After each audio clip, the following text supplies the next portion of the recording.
Hello everyone. जैसे thumbnail में देख चुके हैं कि 1000 से भी ज़्यादा क्वेश्चन का पीडीएफ आपको हम प्रोवाइड करेंगे। तो इसके लिए वीडियो को अंत तक जरूर देखें। वीडियो के अंत में हम आपको 1000 से भी ज़्यादा क्वेश्चन का पीडीएफ आपको प्रोवाइड करेंगे। और वीडियो को हम जो भी मेरे चैनल पे नए हैं, मेरे चैनल को सब्सक्राइब करके बेल आइकन को दबाएं ताकि मेरी वीडियो की नोटिफिकेशन आपको टाइम पर मिलते रहे। और वीडियो को लाइक करना ना भूलें।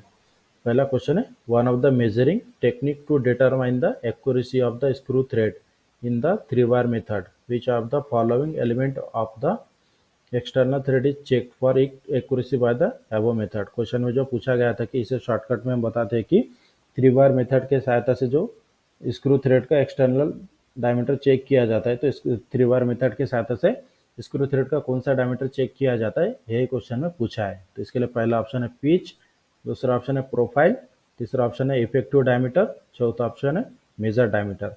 तो जो क्वेश्चन में पूछा गया था कि थ्री वायर मेथड के सहायता से एक्सटर्नल थ्रेड के कौन से डायमीटर को चेक किया जाता है, तो इसका जो सही आंसर है option number C, effective diameter. जो थ्री वायर मेथड के सहायता से हम जब भी एक्सटर्नल थ्रेड के जो डायमीटर चेक किया जाता है वो होता है हमारा effective diameter. Next question, the difference between maximum limit of size to corresponding basic size of component. जो क्वेश्चन में पूछा गया था कि डिफरेंस बिटवीन मैक्सिमम लिमिट और corresponding basic size, maximum limit size और corresponding बेसिक साइज के difference को क्या कहा जाता है, यही क्वेश्चन में पूछा गया है। तो इसके लिए पहला ऑप्शन है एक्चुअल डेविएशन, दूसरा ऑप्शन है अपर डेविएशन, तीसरा ऑप्शन है टॉलरेंस, चौथा ऑप्शन है लोअर लिमिट। तो क्वेश्चन में जो पूछा गया था कि मैक्सिमम लिमिट ऑफ साइज और बेसिक साइज के बीच का जो डिफरेंस होता है इसे क्या कहा जाता है, तो इसका जो सही आंसर है option number B, upper deviation. Next question, the zero checking is done for depth micrometer on. Question में जो पूछा गया था कि डेप्थ माइक्रोमीटर जो जिसका साइज दिया गया है 0 से 25 मिलीमीटर, अगर हमें जीरो चेक करना है तो किसके ऊपर रखकर चेक किया जाता है, यही क्वेश्चन में पूछा है। तो जो भी हम मेजरिंग इंस्ट्रूमेंट यूज़ करते हैं तो सबसे पहले इसका जीरो रीडिंग चेक करना जरूरी होता है। तो उसी तरह से डेप्थ माइक्रोमीटर का अगर जीरो रीडिंग चेक करना होता है तो किसके ऊपर चेक किया जाता है, यही क्वेश्चन में पूछा गया है। तो इसके लिए पहला ऑप्शन है टेस्ट पीस, दूसरा ऑप्शन है सेटिंग रिंग, तीसरा ऑप्शन है सरफेस प्लेट, चौथा ऑप्शन है स्ट्रेट एज। तो जो क्वेश्चन में पूछा गया था कि डेप्थ माइक्रोमीटर का जीरो रीडिंग का किसके ऊपर चेक किया जाता है, तो इसका जो सही आंसर है option number C, surface plate. Next question, as per Indian standard system of limit and feet, there are 18 grade of fundamental tolerance. There are, question में जो पूछा गया है कि इंडियन स्टैंडर्ड सिस्टम के हिसाब से लिमिट और फीट की 18 ग्रेड फंडामेंटल ग्रेड है। तो 18 जो फंडामेंटल ग्रेड है उसका नंबर कहाँ से कहाँ तक होता है, यही क्वेश्चन में पूछा गया है। तो इसके लिए पहला ऑप्शन है IT 1 से IT 18 तक, दूसरा ऑप्शन है IT 0 से IT 17 तक, तीसरा ऑप्शन है IT 01 IT 0 से IT 16 तक, और चौथा ऑप्शन है IT 00 से IT 15 तक। तो जो क्वेश्चन में पूछा गया था कि लिमिट और फीट की इंडियन स्टैंडर्ड के हिसाब से 18 फंडामेंटल टॉलरेंस होते हैं, तो इसका जो नंबर होता है तो कौन कौन से कहाँ तक होता है, तो इसका जो सही आंसर है option number C, IT 01 IT 0 से IT 16 तक। क्योंकि जो स्टार्टिंग में नंबर होते हैं IT 01 और IT 0, ये दोनों के बाद सीरियल नंबर चालू होता है 1 से 16 तक। तो ये 16 और ये दो मिलाकर 18 नंबर होते हैं। पांचवा क्वेश्चन है, which one of the following machine reamer does not have the shank as a interval part of the reamer. जो क्वेश्चन में पूछा गया है कि निम्नलिखित में से कौन से मशीन रिमर में शांक नहीं होता है, तो इसके लिए पहला ऑप्शन है रोज रिमर, दूसरा ऑप्शन है शेल रिमर, तीसरा ऑप्शन है चकिंग रिमर, चौथा ऑप्शन है मशीन रिमर। तो जो क्वेश्चन में पूछा गया था कि निम्नलिखित में से कौन से मशीन रिमर में शांक नहीं होता है, तो इसका सही आंसर है option number B, shell reamer. Next question, various alloying element are added to produce different alloy steel. Which one of the following combination of alloying element is used for high speed steel? Question में जो पूछा गया है कि high speed steel का जो अलाय steel होता है तो वो कौन कौन से मटेरियल का अलाय स्टील होता है हाई स्पीड स्टील में, यही क्वेश्चन में पूछा गया है। तो इसके लिए पहला ऑप्शन है क्रोमियम, निकेल एंड मॉलिब्डेनम, दूसरा ऑप्शन है निकेल मॉलिब्डेनम एंड सिलिकॉन, तीसरा ऑप्शन है क्रोमियम वैनेडियम एंड मैग्नीज, चौथा ऑप्शन है क्रोमियम वैनेडियम एंड टंगस्टन। तो जो क्वेश्चन में पूछा गया था कि हाई स्पीड स्टील में जो अलाय स्टील होते हैं तो कौन कौन से होता है अलाय स्टील, तो इसका जो सही आंसर है ऑप्शन नंबर डी, क्रोमियम, वानेडियम और टंगस्टन, इन तीनों का अलाय स्टील होता है high speed steel. Next question, stop and trip the meant of controlling the movement of the cutting tool on the cross slide and the hexagonal turret on the capstan lathe. Finger stop are provided. Question में directly shortcut में इसी तरह से पूछा गया है कि Capstan lathe पर फिंगर स्टॉप कहाँ पर प्रदान किए जाते हैं, यही क्वेश्चन में पूछा गया है। तो इसके लिए पहला ऑप्शन है cross slide and saddle and hand wheel only. दूसरा ऑप्शन है cross slide and hand wheel and star wheel of the turret only. तीसरा ऑप्शन है saddle hand wheel and star wheel of the turret only. चौथा option है saddle and cross slide hand wheel and turret star wheel. जो question में पूछा गया था कि कैप्स्टन लेथ पर फिंगर स्टॉप कहाँ पर प्रदान किए जाते हैं, तो इसका जो सही आंसर है option number A, cross slide and saddle hand wheel only. मतलब केवल क्रॉस स्लाइड और सैडल पर ही फिंगर स्टॉप प्रदान किए जाते हैं कैप्स्टन लेथ पर। Next question, roller steady tool holder enable having cut to be take on workpieces when machining component on capstan and turret lathe, the number of roller provided। जो question में पूछा गया था कि कैप्स्टन और turret lathe में जो roller study tool holder होते हैं तो इसमें कितने रोलर लगे होते हैं, यही क्वेश्चन में पूछा गया है। तो इसके लिए पहला ऑप्शन है एक रोलर, दूसरा ऑप्शन है दो रोलर, तीसरा ऑप्शन है तीन रोलर, चौथा ऑप्शन है चार रोलर। तो जो क्वेश्चन में पूछा गया था कि कैप्स्टन और टर्रेट लेथ में जो रोलर स्टडी टूल होल्डर उपयोग किए जाते हैं वर्कपीस को कट करने के लिए, तो इसमें जो रोलर स्टडी टूल होल्डर में कितने रोलर लगे होते हैं, यही क्वेश्चन में पूछा गया था। तो इसका जो सही आंसर है ऑप्शन नंबर बी, दो रोलर लगे होते हैं रोलर स्टडी टूल होल्डर में। Next question, GAV is provided in the dovetail assembly of the cross slide and the saddle. It purpose to, मतलब जो क्वेश्चन में पूछा गया है कि क्रॉस स्लाइड और सैडल की असेंबली में जीप का प्रयोग किया जाता है, तो इसका जीप का प्रयोग करने का उद्देश्य क्या है, यही क्वेश्चन में पूछा है। तो इसके लिए पहला ऑप्शन है allow the assembly of cross slide and saddle. दूसरा ऑप्शन है guide the cross slide movement on the saddle. तीसरा ऑप्शन है eliminate backlash between the cross slide screw and nut. चौथा ऑप्शन है reduce the slackness in the cross slide movement। तो जो question में पूछा गया था कि क्रॉस स्लाइड और सैडल की असेंबली में एक जीप प्रदान किए जाते हैं, तो इस जीप का उद्देश्य क्या होता है, तो इसका जो सही आंसर है option number D, reduce the slackness in the cross slide movement। मतलब स्लैकनेस मतलब क्या होता है, मशीन को ऑपरेट करते समय कोई भी पार्ट के ऊपर प्ले आ जाता है तो इस प्ले को ही क्या कहा जाता है, स्लैकनेस। तो क्रॉस स्लाइड मूवमेंट में जो स्लैकनेस होता है इसे कम करने के लिए क्रॉस स्लाइड और सैडल के असेंबली में जीप प्रोवाइड किया जाता है। Next question, which one of the following work holding accessories is not suitable to hold the work piece for eccentric turning on centre lathe. Centre lathe machine के ऊपर eccentric turning करने के लिए निम्नलिखित में से कौन सा वर्क होल्डिंग एसेसरीज जिसमें हम वर्क एक्सेंट्रिक जॉब को होल्ड नहीं कर सकते हैं, तो इसके लिए पहला ऑप्शन है फोर्जा इंडिपेंडेंट चक, दूसरा ऑप्शन है फेस प्लेट, तीसरा ऑप्शन है थ्रीजा सेल्फ सेंटरिंग चक, चौथा ऑप्शन है टर्निंग फिक्चर। तो जो क्वेश्चन में पूछा गया था कि निम्नलिखित में से कौन सा वर्क होल्डिंग एसेसरीज एक सेंटर लेथ पर एक्सेंट्रिक टर्न के लिए वर्क को होल्ड करने के लिए उपयुक्त नहीं है, तो इसका जो सही आंसर है option number C, three jaw self centring chuck. क्योंकि थ्रीजा सेल्फ सेंटरिंग चक जो हमारा होता है इसके ऊपर हम एक्सेंट्रिक टर्निंग करते समय जॉब को होल्ड नहीं कर सकते डायरेक्टली। अगर हमें एक्सेंट्रिक टर्निंग करना है थ्रीजा के ऊपर तो उस समय बिटवीन सेंटर के ऊपर बिटवीन सेंटर को लगाकर और कैरियर के साथ टर्निंग किया जाता है, लेकिन डायरेक्टली अगर हम एक्सेंट्रिक टर्निंग करते हैं तो थ्रीजा चक के ऊपर नहीं होता है। Next question, increase lift angle of drill result, मतलब ड्रिल में अगर लिफ्ट क्लियरेंस एंगल बढ़ा देते हैं तो उसका परिणाम क्या होता है, यही क्वेश्चन में पूछा है। तो इसके लिए पहला ऑप्शन है रफ होल सरफेस, मतलब ड्रिल किया होल रफ होता है। दूसरा ऑप्शन है पुअर वेडिंग एक्शन, तीसरा ऑप्शन है कटिंग एंगल, कटिंग एज जो हमारा होता है वो कमजोर हो जाता है, और चौथा ऑप्शन है इंक्रीज पॉइंट एंगल बढ़ जाता है। तो क्वेश्चन में जो पूछा गया था कि ड्रिल में अगर लिफ्ट क्लियरेंस एंगल बढ़ा दिया जाए तो इसका रिजल्ट क्या होता है, मतलब परिणाम क्या होता है, तो इसका आंसर है option number C, weak cutting edge, मतलब कटिंग एज कमजोर हो जाता है। Next question, which one of the following angle is not ground on form tool, form tool में कौन सा एंगल ग्राइंड नहीं किया जाता है, यही क्वेश्चन में पूछा है। तो इसके लिए पहला ऑप्शन है फ्रंट क्लियरेंस एंगल, दूसरा ऑप्शन है रेक एंगल, तीसरा ऑप्शन है साइड क्लियरेंस एंगल, चौथा ऑप्शन है रिलीफ एंगल। तो जो क्वेश्चन में पूछा गया था कि फॉर्म टूल में कौन सा एंगल ग्राइंड नहीं होता है, तो इसका जो सही आंसर है option number A, front clearance angle.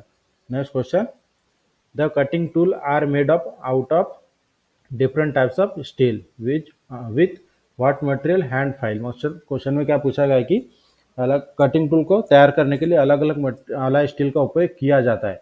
तो जो हमारा हैंड फाइल होता है, तो हैंड फाइल को तैयार करने के लिए कौन से मटेरियल का उपयोग किया जाता है, यही क्वेश्चन में पूछा है। तो इसके लिए पहला ऑप्शन है माइल्ड स्टील, जो उसे केस हार्डनिंग करके उपयोग करते हैं, या फिर दूसरा ऑप्शन है हाई कार्बन स्टील, तीसरा ऑप्शन है हाई स्पीड स्टील, चौथा ऑप्शन है लो कार्बन स्टील। जो क्वेश्चन में पूछा गया था कि हैंड फाइल को तैयार करने के लिए कौन से मटेरियल का उपयोग किया जाता है, तो इसका आंसर है option number B, high carbon steel. Next question, lathe tool has a front clearance angle of 8 and back rake angle of 15, it wedge angle will be. मतलब जो क्वेश्चन में पूछा गया है कि जो लेथ कटिंग टूल होता है, इसका फ्रंट क्लियरेंस एंगल 8 डिग्री है और उसका बैक रेक एंगल 15 डिग्री है, तो इसका वेज एंगल कितना होगा।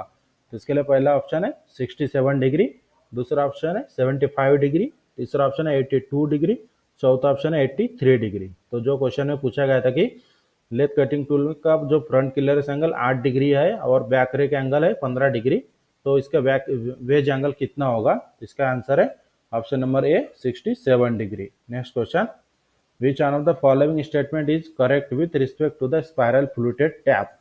निम्नलिखित में से कौन सा कथन स्पाइरल फ्लूटेड टैप के संबंध में सही है, यही क्वेश्चन में पूछा है। तो इसके लिए पहला ऑप्शन है use to tap hole with सुलाट, मतलब इस टैप का उपयोग होल और सुलाट के ऊपर टैप करने के लिए उपयोग करते हैं। या फिर दूसरा ऑप्शन है the tap tend to push the chips ahead to the tap, तीसरा ऑप्शन है use to tap oversize hole, चौथा ऑप्शन है thread form by displacing the work material. तो जो क्वेश्चन में पूछा गया था कि निम्नलिखित में से कौन सा कथन स्पाइरल फ्लूटेड टैप के संबंध में सही है, तो इसका आंसर है option number A, use to tap hole with सुलाट, मतलब सुलाट के साथ होल को टैप करने के लिए इस टैप का उपयोग किया जाता है, स्पाइरल फ्लूटेड टैप का।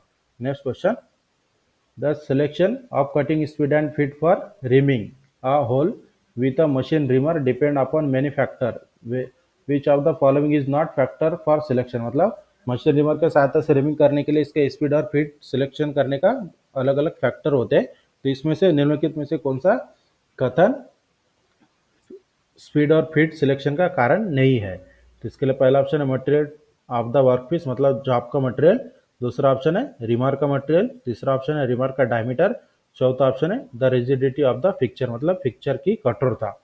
तो जो क्वेश्चन में पूछा गया था कि निम्नलिखित में से कौन सा एक रिमर का जो स्पीड और फीड सिलेक्शन का कारण नहीं है, तो इसका आंसर है option number D, the rigidity of the fixture, मतलब फिक्चर की कठोरता। Next question, different thread have got different depth, which one of the following has got the highest depth. अलग अलग थ्रेड का अलग अलग डेप्थ होता है, लेकिन निम्नलिखित में से कौन से थ्रेड का सबसे ज्यादा डेप्थ होता है, यही क्वेश्चन में पूछा है। तो इसके लिए पहला ऑप्शन है स्क्वायर थ्रेड, दूसरा एक्मे थ्रेड, तीसरा ऑप्शन है वर्म थ्रेड, चौथा ऑप्शन है बटरस थ्रेड। जो क्वेश्चन में पूछा गया था कि कौन से थ्रेड का सबसे ज्यादा अधिक डेप्थ होता है, तो इसका जो सही आंसर है option number C, worm thread. Next question, you have to cut thread on aluminium, which one of the following coolant will use. Question में जो पूछा गया है कि एल्यूमिनियम के ऊपर थ्रेडिंग करते समय कौन से कूलेंट का उपयोग किया जाता है, तो इसके लिए पहला ऑप्शन है लार्ड ऑयल, दूसरा ऑप्शन है केरोसिन, तीसरा ऑप्शन है सोलूबल ऑयल, चौथा ऑप्शन है वेजिटेबल ऑयल। जो क्वेश्चन में पूछा गया था कि एल्यूमिनियम के ऊपर थ्रेडिंग करते समय कौन से कूलेंट का उपयोग किया जाता है, तो इसका आंसर है option number B, kerosene. Kerosene क्यों, क्योंकि जो एल्यूमिनियम मटेरियल होता है ये सॉफ्ट मटेरियल होता है जो कटिंग एज को चिपक जाता है, तो कटिंग एज को चिपकना नहीं चाहिए, इसलिए बीच बीच में केरोसिन का उपयोग किया जाता है, कंटिन्यू केरोसिन का उपयोग नहीं करते हैं। Next question, the product is said to have the quality when. कहा जाता है कि किसी उत्पादन में गुणवत्ता कब होती है, मतलब कोई भी प्रोडक्ट तैयार करने के बाद उसके ऊपर गुणवत्ता कब होती है, यही क्वेश्चन में पूछा है। तो इसके लिए पहला ऑप्शन है it shape and dimension are within the limit, मतलब कोई भी जो इसका आकार और डायमेंशन होता है वो लिमिट के अंदर होता है, तब इसे इसकी गुणवत्ता कहा जाता है। या फिर दूसरा ऑप्शन है it appear to very good, तीसरा ऑप्शन है इट फिट फॉर यूज, मतलब ये यूज इसका जो फिट होता है फिट यूज करने के लिए होता है। या फिर तीसरा ऑप्शन, चौथा ऑप्शन है the choice of material is right, मतलब इसका मटेरियल का चॉइस भी राइट है। तो जो क्वेश्चन में पूछा गया था कि किसी उत्पादन में गुणवत्ता कब होती है, तो इसका जो सही आंसर है option number C, it is fit for use, मतलब यह उपयोग कोई भी प्रोडक्ट जब तैयार होता है ये जब उपयोग के लिए उपयुक्त होता है तभी इसकी गुणवत्ता कहा जाता है। Next question, metal possess physical and chemical properties, which one of the following is a physical property. जो क्वेश्चन में पूछा गया है कि धातुओं में भौतिक और यांत्रिक गुण होते हैं, तो निम्नलिखित में से कौन सा एक भौतिक गुण है, यही क्वेश्चन में पूछा गया है। Which of the following physical property, metal का फिजिकल प्रॉपर्टी कौन सा है, यही क्वेश्चन में पूछा गया है। तो इसके लिए पहला ऑप्शन है फिजिबिलिटी, दूसरा टेनासिटी, तीसरा डक्टिलिटी, चौथा ऑप्शन है मैलेबिलिटी।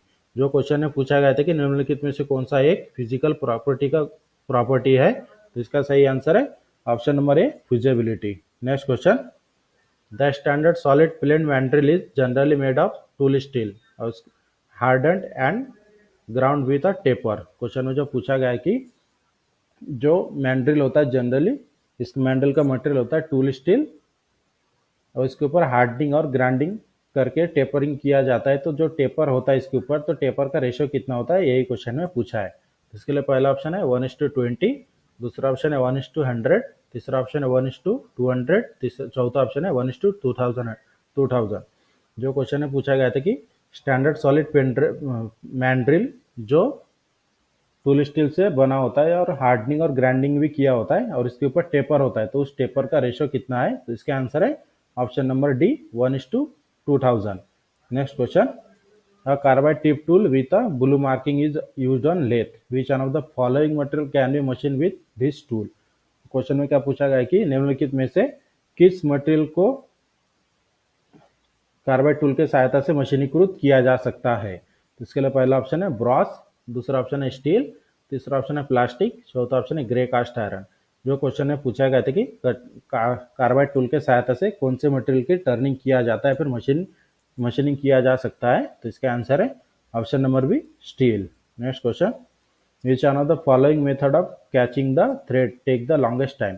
कौन सा प्रोसेस है, निम्नलिखित में से कौन सा विधि है जिसमें सबसे अधिक टाइम लगता है थ्रेडिंग करने के लिए। तो इसके लिए पहला ऑप्शन है चेसिंग डायल, दूसरा ऑप्शन है प्रेडेमाइड ट्रैवल ऑफ द कैरेज, तीसरा ऑप्शन है marking on work holding device and lead screw, चौथा ऑप्शन है रिवर्सिंग द मशीन। तो क्वेश्चन में जो पूछा गया था कि थ्रेड को तैयार करने के लिए निम्नलिखित विधियों में से किस विधि में सबसे अधिक समय लगता है, तो इसका आंसर है option number C, marking on work holding device and lead screw. मतलब जॉब के ऊपर मार्किंग करके और लीड स्क्रू के ऊपर मार्किंग करके जब थ्रेडिंग करते हैं तो उसमें सबसे ज्यादा टाइम लगता है थ्रेड को तैयार करने के लिए। Next question, rake angle is not provided on a form tool used to produce taper on workpiece, the reason for this। Question में जो पूछा गया है कि वर्कपीस पर टेपर बनाने के लिए उपयोग किए जाने वाले फॉर्म टूल पर रेक एंगल प्रदान नहीं किया जाता, इसका क्या कारण है। तो इसके लिए पहला ऑप्शन है to reduce grinding time of the tool, मतलब ग्राइंडिंग करने का टाइम कम करने के लिए। दूसरा ऑप्शन है to reduce wastage of material की वेस्टेज कम करने के लिए। तीसरा ऑप्शन है taper angle is not affected by resharpening, और चौथा ऑप्शन है for the tool to have the large wedge angle. Question में जो पूछा गया था वर्कपीस पर टेपर बनाने के लिए उपयोग किए जाने वाले फॉर्म टूल पर रेक एंगल प्रदान नहीं किया जाता है, तो इसका क्या कारण है। तो इसका जो सही आंसर है option number C, taper angle is not affected by resharpening, मतलब टेपर एंगल रीशार्पनिंग से प्रभावित नहीं होता है। Next question, which one of the following is used a coolant while drilling plastic. Plastic के ऊपर ड्रिलिंग करते समय कौन से कूलेंट का उपयोग किया जाता है, यही क्वेश्चन में पूछा है। तो इसके लिए पहला ऑप्शन है वाटर, दूसरा कॉम्प्रेस्ड एयर, तीसरा सर्वे कट नंबर 5, चौथा ऑप्शन है सर्वे सिंथेटिक नंबर 2। जो क्वेश्चन में पूछा गया था कि निम्नलिखित में से कौन सा प्लास्टिक की ड्रिलिंग करते समय कूलेंट उपयोग किया जाता है कूलेंट के रूप में, तो इसका आंसर है option number B, compressed air. Next question, the diameter of the best size wire in the 3-wire measurement of the pitch diameter of an external screw thread depend upon। जो question में पूछा गया है कि सर्वोच्च आकार के तारों का व्यास 3 तार में एक बाहरी स्क्रू थ्रेड के पिच की माप पर निर्भर करता है, किस पर निर्भर करता है, यही क्वेश्चन में पूछा है। तो इसके लिए पहला ऑप्शन है major diameter pitch and helix angle, दूसरा ऑप्शन है major diameter pitch and thread angle, तीसरा ऑप्शन है पिच एंड हेलिक्स एंगल, चौथा ऑप्शन है पिच एंड थ्रेड एंगल।